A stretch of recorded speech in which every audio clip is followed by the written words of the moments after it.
In the NFL, some rivalries are born from geography. Others are forged in the heat of playoff battles. But the beef between the New Orleans Saints and the Tampa Bay Buccaneers? That's built on decades of disrespect, wild finishes, and a knack for defying expectations.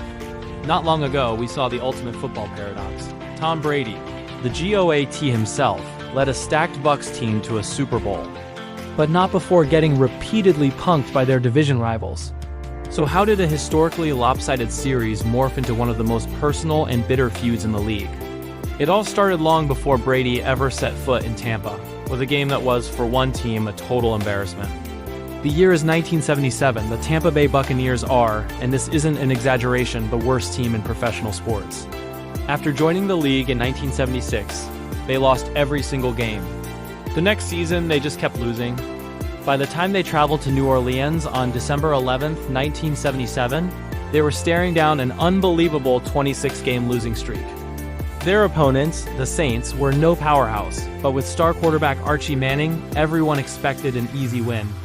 In fact, losing to the Bucs was considered such an impossibility that before the game, there was talk it would be disgraceful for the Saints to fall to the winless team. That was all the motivation Tampa Bay needed. What happened next wasn't just a win. It was an absolute explosion of frustration.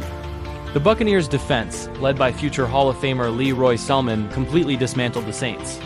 They picked off the Saints' quarterbacks 3 times, returning all 3 for touchdowns, which tied an NFL record. As the final seconds ticked away on a stunning 33-14 Buccaneers victory, the Tampa Bay defense swarmed the field, screaming, "It's disgraceful, it's disgraceful," at the stunned Saints sideline.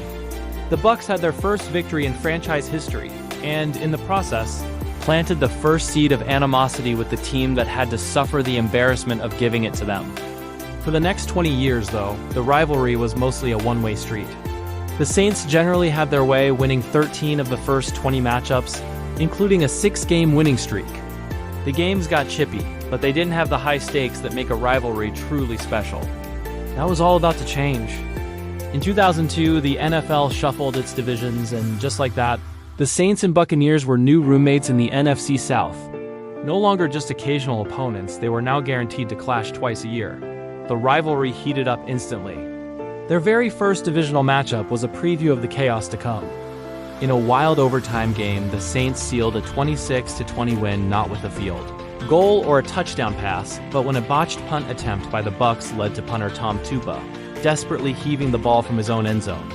It was intercepted by Saints linebacker James Allen for a walk-off touchdown, a truly bizarre ending.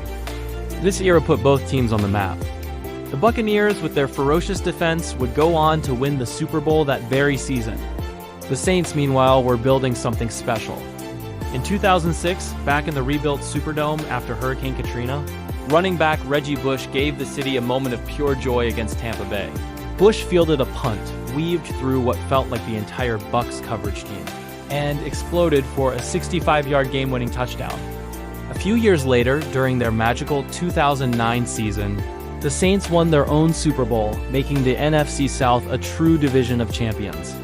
The rivalry now had it all: bad blood, shared history, and championship rings on both sides.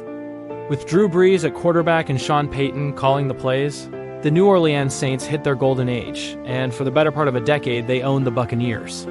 From 2011 to 2014, the Saints ripped off 7 straight wins against Tampa Bay, the longest streak in the series' history. This stretch was punctuated by moments of pure dominance. In 2012, the Saints didn't just beat the Buccaneers. They demolished them in a 41-0 shutout. All that losing bred some serious contempt in Tampa. The games got more physical, and the trash talk got louder. The animosity finally boiled over in 2017. During a game in New Orleans, Bucs quarterback Jameis Winston, who was on the sideline, poked Saints cornerback Marshon Lattimore in the back of the helmet. Lattimore shoved him, and out of nowhere, Buccaneers receiver Mike Evans came sprinting from midfield and laid out Lattimore, sparking a massive sideline-clearing brawl. It wasn't just about football anymore. It was personal.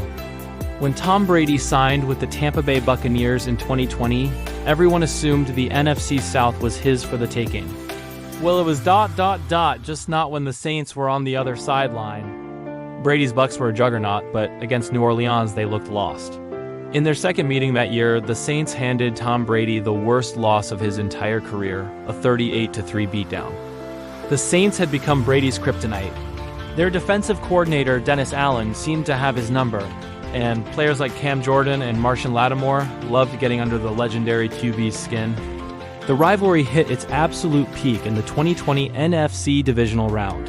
After the Saints had swept the regular season, the two teams met for a third time.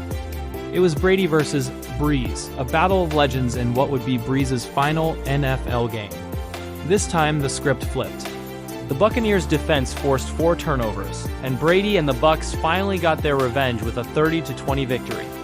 They would go on to win the Super Bowl, but they couldn't have done it without slaying the one dragon that had tormented them all year. This feud has been defined by blowouts, brawls, and last-second thrillers. What's the most underrated moment in the Saints-Bucs rivalry? Let us know in the comments below. And if you're a fan of deep dive NFL history, make sure to like this video and subscribe for more. Thanks for watching.